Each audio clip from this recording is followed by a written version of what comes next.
Good evening, and welcome to another edition of African Americans Ain't Africans, the talk show that proves without a shadow of a doubt that the so called African American didn't find their way to America in the trunk of a ship.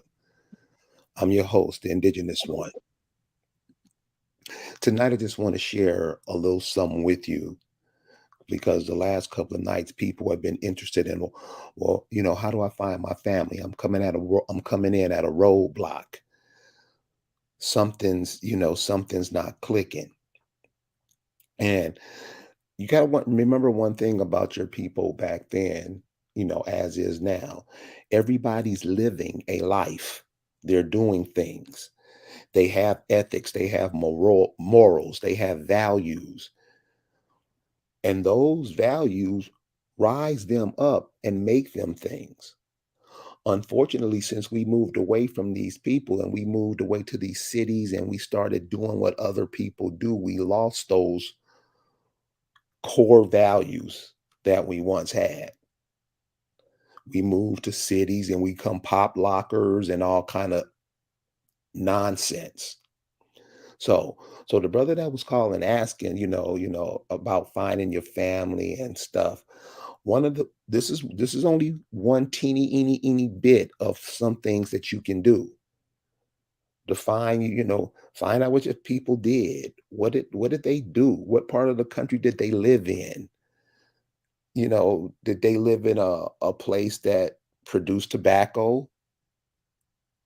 Did they live in a place that produced coal, copper, whatever? Just find out, where your people were from and what they did. And one of the ways you can do that is by checking out these little markers that are around a whole bunch of cities.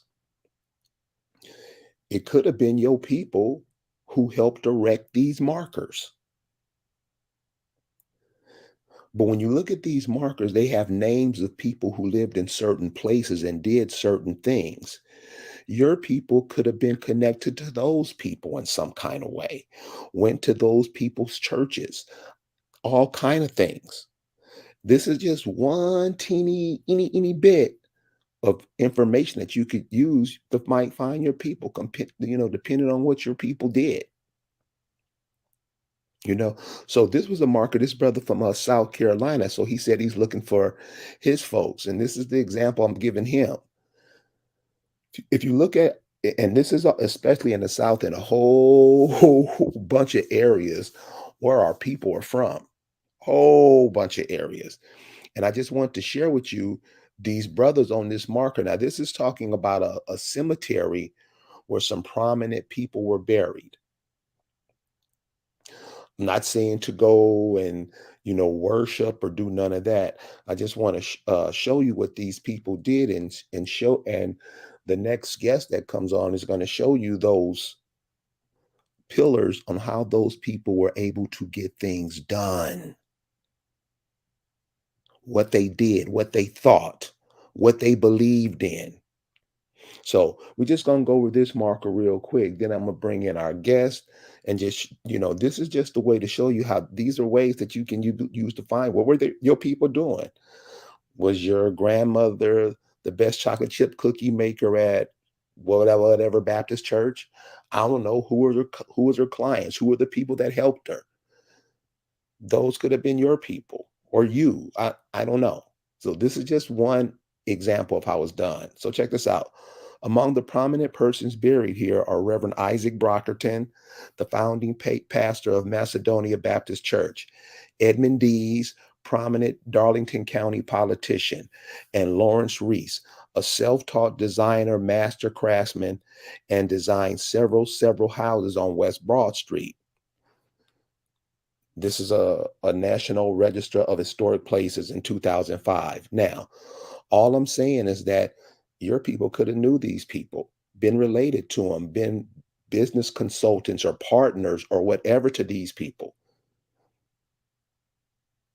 That could have been your great grandmama, your great grandfather. I don't know. But when you're trying to find your folks, just pinpoint the counties and stuff that they come from, and you probably have a little bit more success. So that's what I want to share with you tonight. Now, Today is the 4th of July. So a lot of people, celebrate the 4th of July, but today was kind of a, a ominous day. It didn't seem like that. All that festive stuff wasn't in the air. Well, a lot of us don't celebrate because I don't get into the holidays because those holidays really have nothing to do with us. They're for other people to feel comfortable while they're on your land. They're on your lakes and rivers, riding up and down on the lakes and rivers.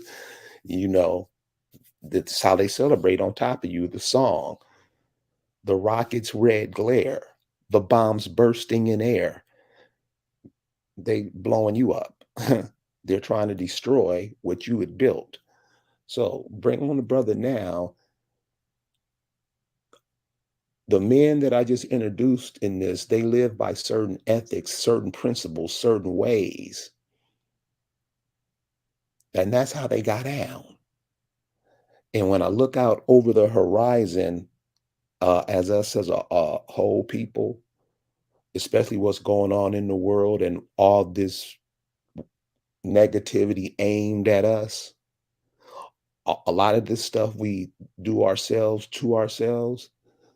This brother's going to share with you some of the things that we used to do when we weren't in that democratic thinking, because that's how why a lot of us are twisted with these Negroes who call themselves Democrats. Dude, that's the Ku Klux Klan, homie. You you don't get it. I mean, stuff like that, and we're arrogant about it, arrogant in our ignorance. So, without any further ado, I want to bring this brother on, and this brother's father, he'll tell you about it too. This brother's father is the cat who started Tuskegee University. Check out this story. Patrick, how you doing tonight, brother? Hey, what's going on, Terry? Glad to be on the show again. Man, thank you. Hey, thank you Yes. for being with us, dude. Um, I called you about the four pillars that you were telling me about one time, and I just wanted you to run through that again. Yeah, well, let me preface it like this because I heard what you were saying. And, it is really deep because the families were broken up. A lot of people did go up north and they lost their connections to their people in the South. And they, like you said, they got into the urban living and the urban lifestyle. And a lot of them lost their grandmama's way of doing things and things like that. And a lot of the history and knowing what your family roots really were. They lost that. And so a lot of people are looking for that. And that's really heavy. And it is really important to look at these historical markers. Here in Tuskegee, Alabama, there are several around town that we have like that. And these are good places to start because like when you said, if this brother has folks that lived in that community during that time period, they can look at the prominent citizens and where they went to church. A lot of the people would gather around these people and they would be influenced by what they had to say. So that is a good way to start. And a lot of times you can go to the local newspapers and they have archives if the paper was around that long. Now, the key, why do you look for these prominent citizens? It's because of what we call the zeitgeist, what was going on during that time period. And this was a time period when Jim Crow was really big right after slavery. But even before slavery was ended, people like Frederick Douglass were going around and advocating for the liberation of the slaves, the abolishment of slavery. Now, I would encourage everybody, because this goes to the root of what we're going to talk about tonight. I would encourage everybody that is listening to go listen to Frederick Douglass's speech about the 4th of July. And one of the things that he says in there is, when you guys celebrate, we have to mourn. I mean, he dug into the Declaration of Independence and all that freedom movement. He said that does not apply to us. He really laid it out there because he said as long as we are, you know, second class citizens. There's no freedom that deals with us. Now, one of the things that he always advocated are those four pillars that you just described. And there's a reason why he advocated this. And those four pillars are this, Gary: respect for life, respect for the Constitution, personal responsibility, and limited government. Now let's look at that again, okay? When you say respect for life, most of our people are not into murder and killing folks. They just don't, they're not about that. We're all about life. We're spirit people. So we're not about death and dismemberment and all that kind of stuff. Second of all, respect for the Constitution. Yeah, the Constitution was made by our people, and they plagiarized it and used it for their own purposes. And there's a lot of evidence of that too. So we do respect the Constitution and the rule of law. Most of us are not out there trying to be scofflaws and lawbreakers. All of that is part of the system that they created to make us outlaws. We're not that by nature. Number three, personal responsibility. Everybody wants to take care of their family. Who wants to just be laid up sorry, depending on the government? Most of us do not want that. We want to go and get ours, and not just a little bit, the minimal. We want the most. We want to do this. And limited government.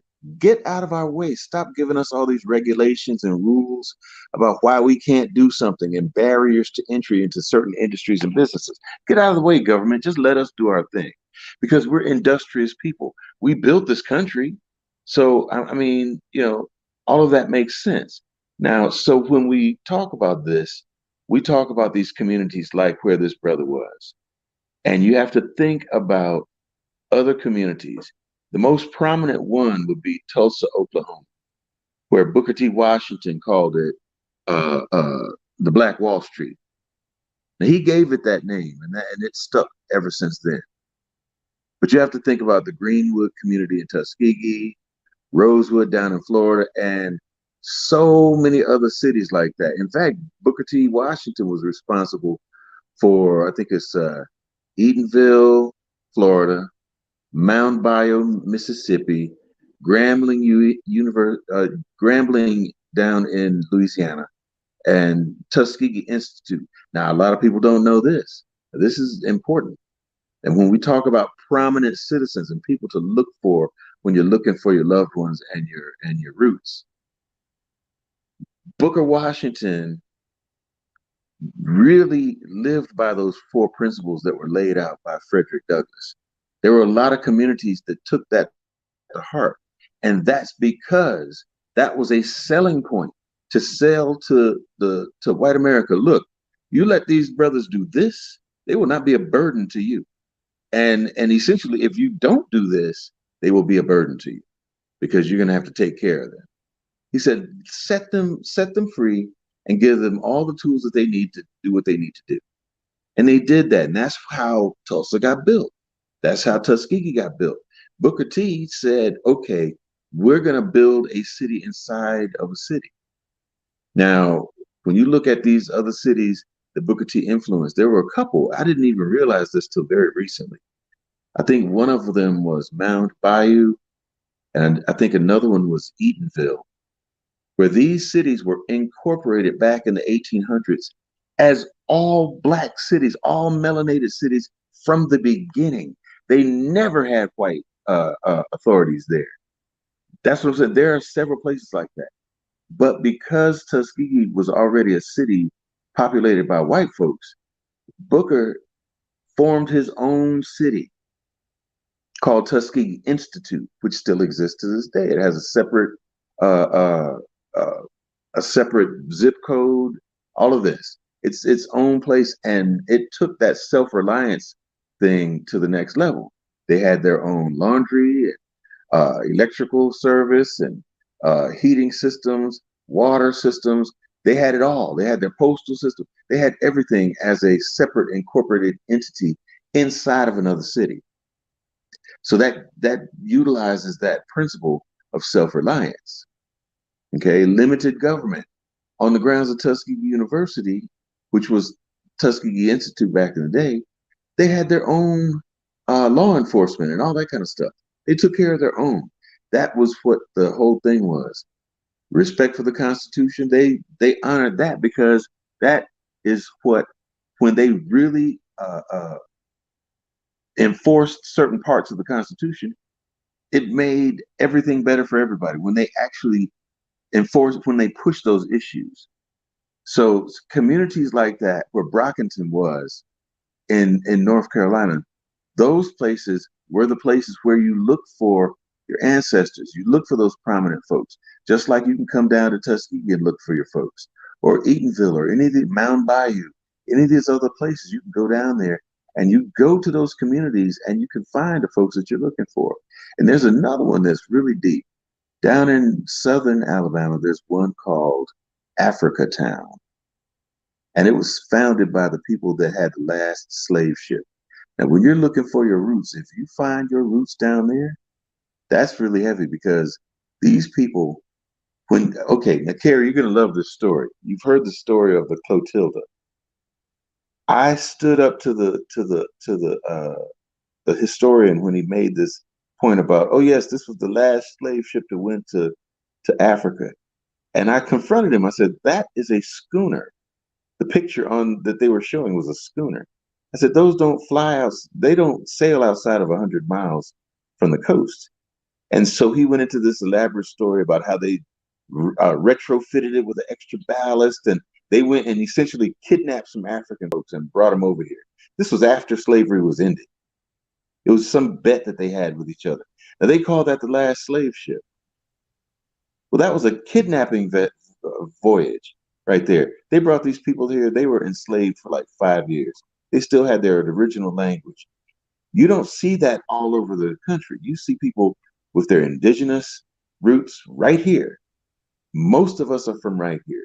So your search for your ancestors are all of those records. A lot of them have been destroyed because even here in Tuskegee, the prominent newspaper that would have kept a lot of the records of my great grandfather who founded Tuskegee were burned up. Very few pictures, very few news articles, and a lot of the historic stuff is gone. The university didn't have a whole lot of that stuff. We've gone up there to their archives too. But that's something that you have to remain diligent about when you're looking for your roots.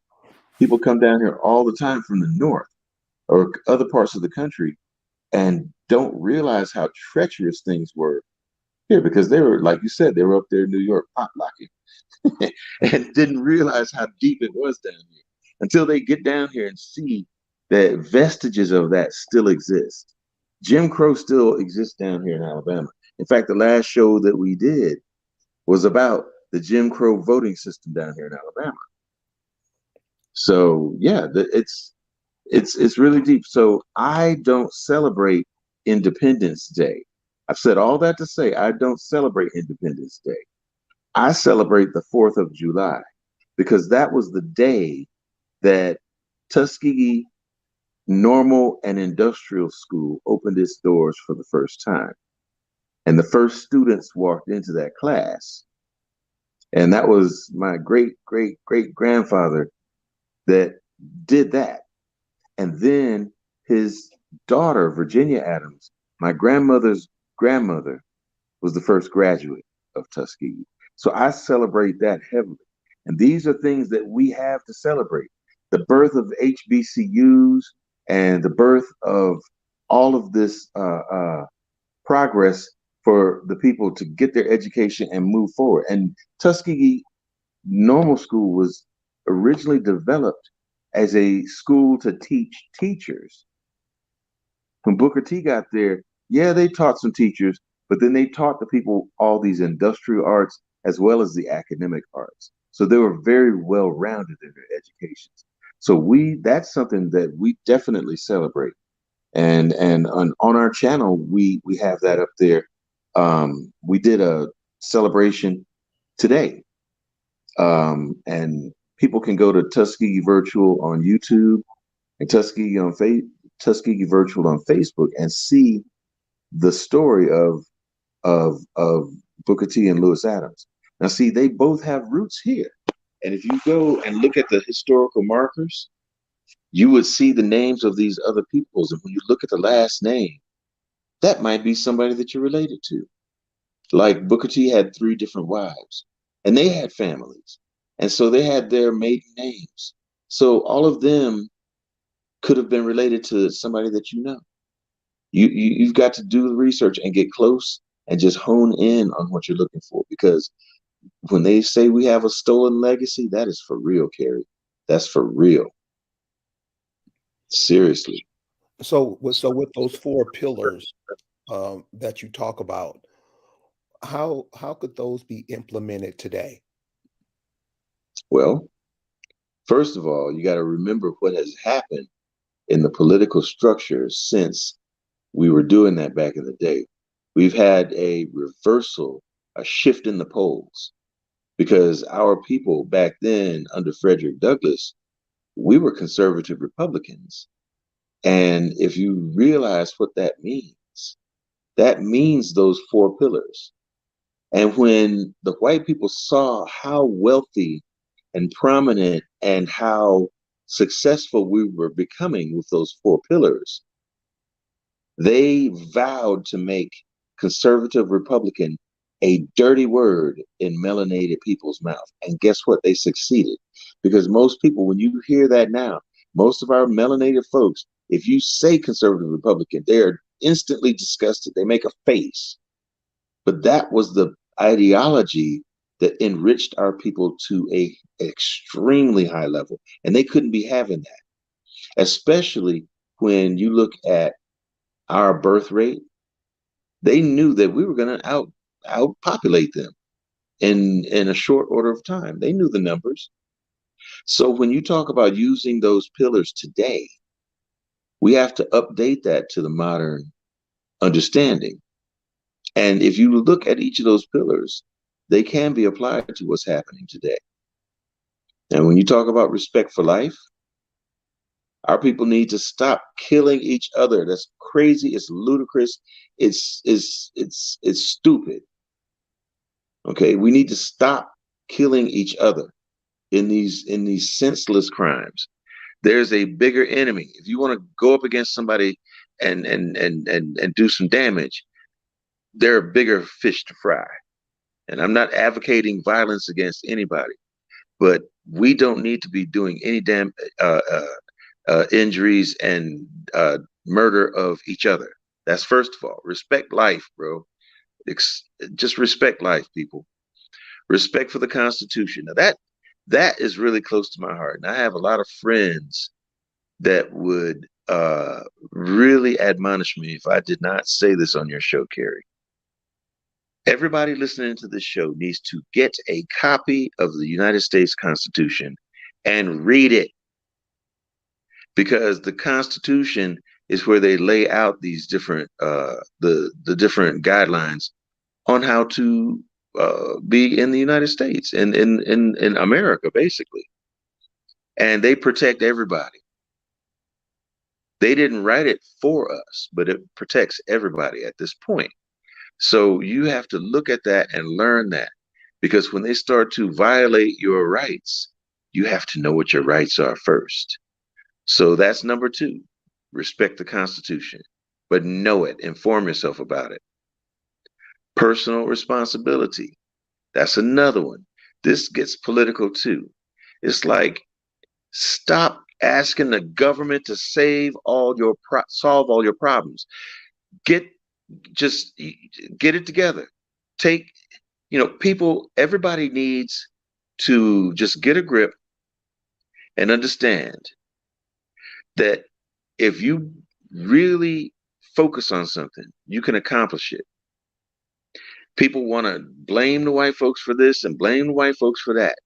They do put a lot of obstacles in front of us, but we're the strongest people on the planet, and this is our actual land. So we are on native territory. There's no reason why we should be prospering at the height of everything. So self-reliance is what it's all about. Let's grow our own food. Let's educate our own people. Let's stop looking at the public schools to babysit our children during the day and really take some responsibility, some personal responsibility for our own children. And that way we can keep them out of trouble, a lot of trouble. Okay. The last one is limited government. All of us want limited government. We don't want to keep paying all this fees for this, a tax for that, and they're gonna, charge us for this and charge you for that. Get out of the way, government. Let us do what we need to do. That's how we can use these four pillars today. And I encourage everybody to get the Constitution and then think about what we're saying with those four pillars.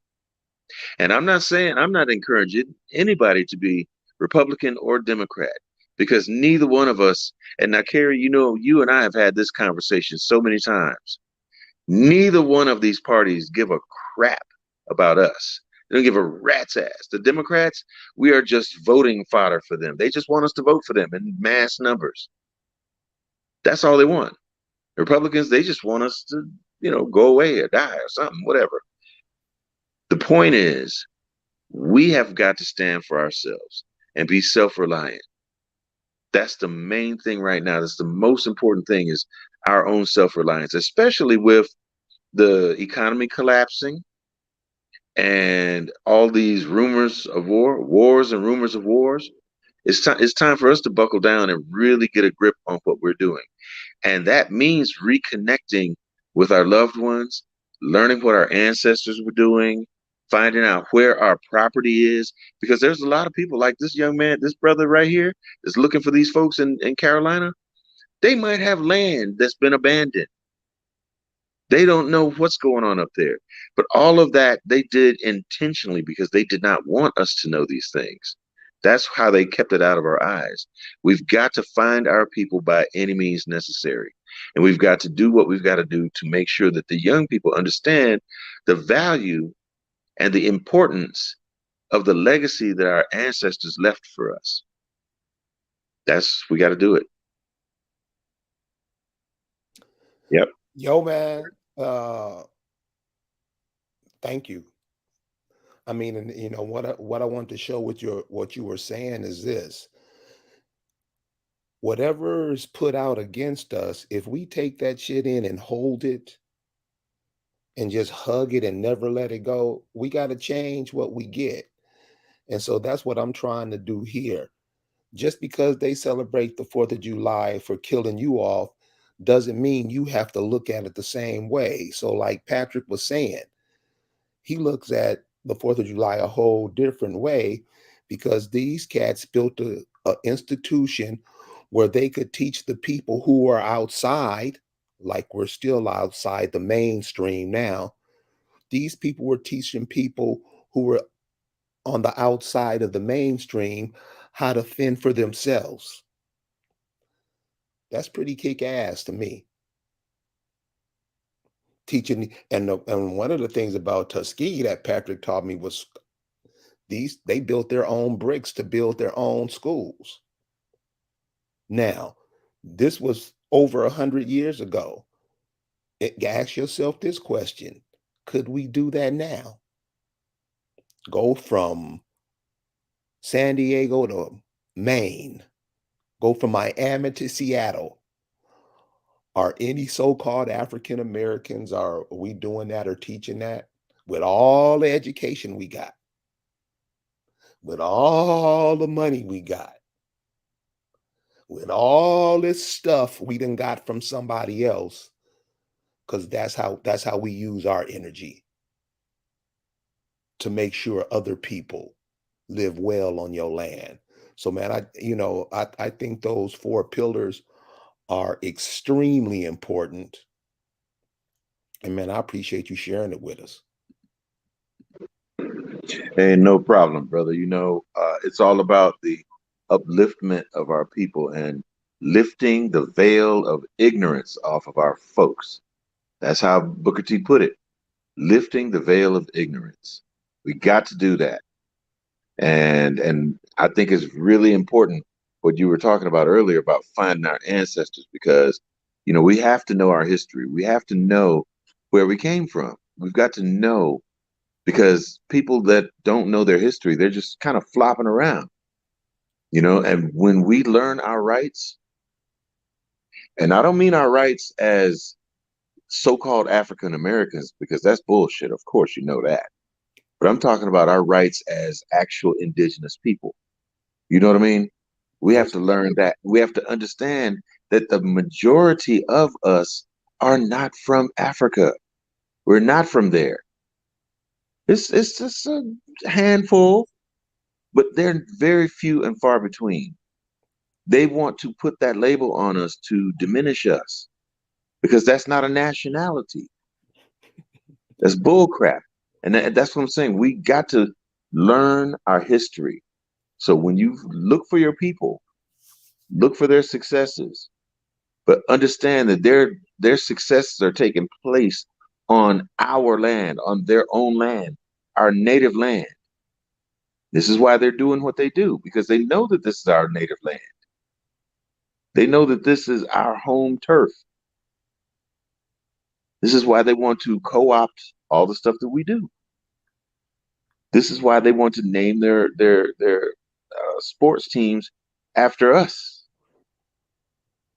because they know the strength that we have, man. They know the strength that we have as a people. So when we broke through that little barrier to start our HBCUs, and especially Tuskegee, countering the 4th of July, like, nah, forget your 4th of July, your Independence Day. Nah, this is something to celebrate. So let me ask you a question. Yeah. What do you think about the HBCUs of today? Wow. Deep that you asked that. HBCUs of today, interesting dynamic that they have with Tuskegee University. Many of the other HBCUs kind of turn their back on Tuskegee, because Tuskegee in the Deep South started out with industrial training and life training before they started with the academics. A lot of the people, including what's his name, Du Bois, had a problem with Booker T because they wanted him to teach Latin and all these, fanciful things. And Booker Washington had the best comeback for that. And here's the thing. He says, why should we start out teaching lawyers and doctors when white folks are not going to use doctors and lawyers that are melanated? We need to teach our people how to be construction workers, farmers, seamstresses. We need to teach them how to do all these arts so that they can go out and make money so they could pay for these doctors and lawyers that are black. He said, we need both. We need all of this. If we just have a bunch of black doctors and lawyers, where are they going to make their money? You got Yeah. to teach the general population. So a lot of these other HBCUs turn their back on Tuskegee, and that you don't see Tuskegee recognized as much. But I feel like Tuskegee has offered a much broader spectrum of education over the generations, much broader spectrum. Now, just like you said, they taught these brothers how to make bricks. They taught them how to build structures. They taught them how to grow their own crops and raise their own livestock. They taught them these things that were vital, where they were just working for somebody else before. Now we're showing you how to do this for yourself, which is vitally important during that time period. Because otherwise, you went into the sharecropping business and you just working for the white man. But you come and get educated and learn how to make bricks. And see, that was something that Lewis Adams really pushed heavily, my great grandfather. Lewis Adams pushed the trades because he was like doing tinsmithing and mechanic work and all these other harness making, shoe making. These are things that everybody needs, not just white folks, not just black folks. He had a huge business doing it. There's certain trades that they don't care what what color you are, they just need it done. construction, making bricks. These things are practical, you know? And so those things were very important that our people could go out and do this and learn these things. So a lot of the other HBCUs, they started out on the academic trail, started out teaching Latin and all these other things. And they kind of badmouthed Tuskegee for doing this focus on the vocations. I personally I'm proud of it because they did both. Now they're doing aerospace. Heck, the Tuskegee Airmen came from here. They were all students at Tuskegee. Most of all of them were either graduates or students. They went to school at Tuskegee and they studied at they studied flying at Moton Field.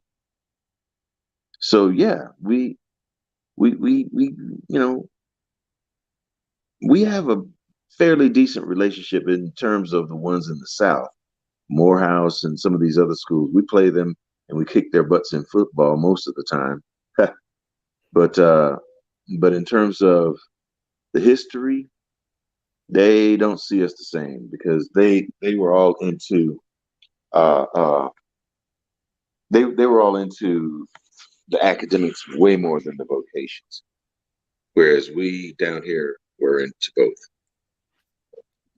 So let me ask you this. With what's going on in the world today, the gentrification that's going on in all these major cities where most of the people fled to, what's going on in these cities now with the incoming immigrants coming in? How do you think that education or doing things would play out today? Well, you look at the trends of today, and a lot of our people are moving out of the cities. The cities have become extra chaotic. You look at Chicago and some of the political things and some of the activities on the street. It's just getting ridiculous. So a lot of people are leaving these gentrified areas because that's what happens. Atlanta is a really good example of that. I hadn't been to it. When I was living out in California, I hadn't been to Atlanta in years and years and years. And so when I moved back here a few years ago, first time I went to Atlanta to just visit folks, and I went to West End, Atlanta, which was the cultural part of Atlanta. This is where you had a lot of the Rastas, a lot of the Jamaicans, Africans, all these cultural folks were there. All these shops with our people doing stuff. That it was their Black Wall Street in Atlanta. One of them. They had that one in Sweet Auburn. Well, I went to West End to just look for some stuff that was familiar to me. And they have heavily gentrified it. Most of the people can't even afford to live there anymore. And so they're being pushed into other areas. And that's sad because a lot of these places are historical. You know, in the West End, there were so many private homes.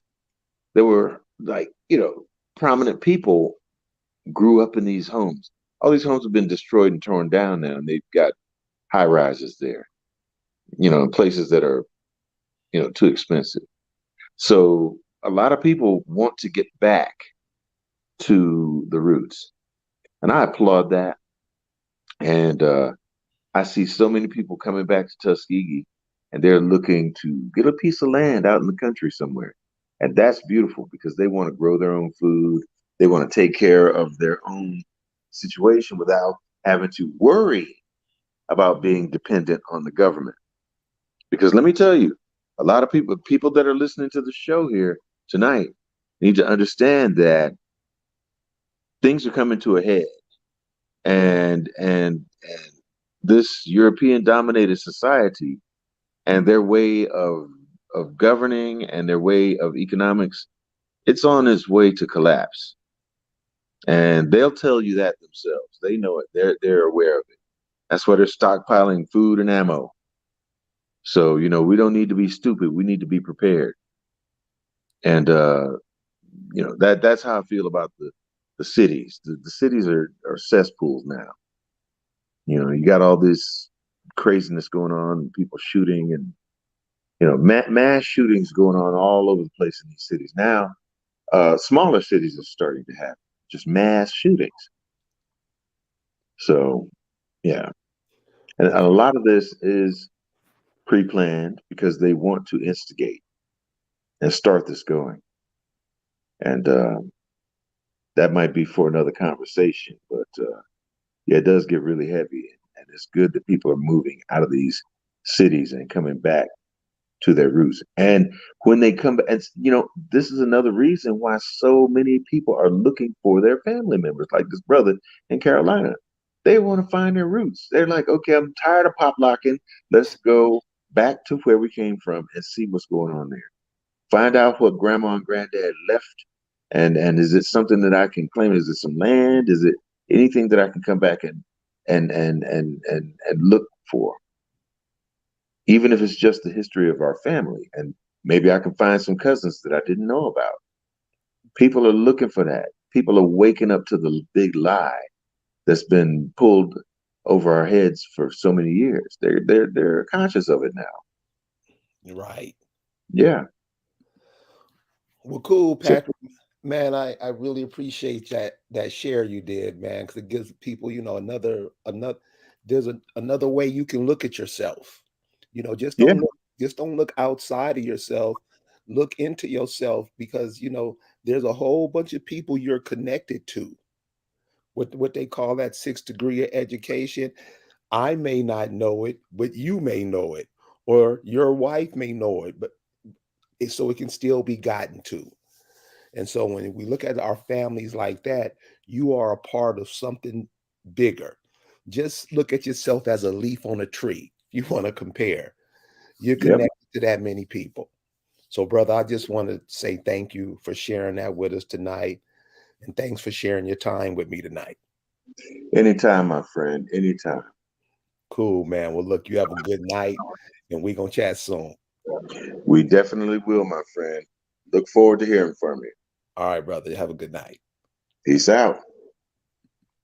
So, listen, I wanted to point out this. I wanted him to share that story with you because, so when you think about, cities where a lot of our people, a lot of our ancestors were doing things, uh, he's in one of the cities. He's directly connected to one of the brothers that was making stuff happen.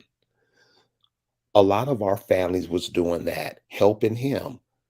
I mean, just say if your people were from Alabama, you could have been some of the students. Your people could have been some of the students in the brick making class, how they were showing these cats how to do bricks. So you have that in you. You have that spirit in you. And it's not just making, I mean, the land is so vast here in the South, people were doing all kind of stuff. Your people may have been connected or into that industry. You have that in you. So like he was saying where they was going on to teach Latin and all this other coon stuff, as you can see, most of us got into that stuff. Don't mean nothing. Can't do nothing with it. But there were people, those unnamed people, that's you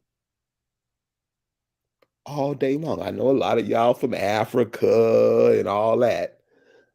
Go find your folks over there. I mean, if you say that's where you are, your mama needs you. Go home and help her. Like we trying to do to our mother and all our families here. So I want to thank you guys for joining me tonight. And we're gonna get down later on in the week. Oh, I'm gonna say this one more time. Went to see George Clinton last night. Oh my God. If you can go see these brothers and sisters who put out music that was some cool shit back in the 60s, 70s, 80s, and you see these people, they they may be 85 years old, but when you see what they do and what they've done and how they've mastered their craft, you're gonna swear to God, you see a 25-year-old up there on the stage. If you get a chance to go see George Clinton anytime, He's going to be all over the country for the next few months. If you get a chance to go see him, check him out. So we'll catch up with everybody a little later on in the weekend, it's Monday, a little later on in the week. You guys have a good night. Peace out.